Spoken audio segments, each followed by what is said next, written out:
1. Sağlam qidalanma. Duz qəbulunu azaldın. Gündə 5-6 qramdan çox olmasın. Tərəvəz, meyvə, tam taxıllar və az yağlı süd məhsullarına üstünlük verin. Yağlı, qızardılmış, konservləşdirilmiş və hazır qidalardan uzaq durun. Kaliumla zəngin qidalar, banan, ispanak, portağal təzyiqin tənzimlənməsinə kömək edir. 2. Fiziki aktivlik. Həftədə ən az 150 dəqiqə orta intensivlikli hərəkət, məsələn, sürətli gəzinti. Oturaq həyat tərzindən uzaq durmaq. 3. Çəkiyə nəzarət. Artıq çəki təzyiqin yüksəlməsinə səbəb olur. Sağlam çəki saxlamaq ürək-damar sağlamlığı üçün vacibdir.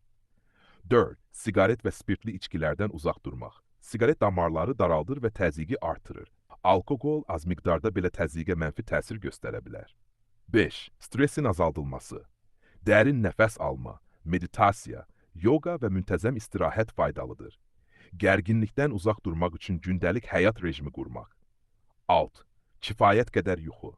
Gecə ən az 6-8 saat yatmaq təzyiqin balansda saxlanmasına kömək edir.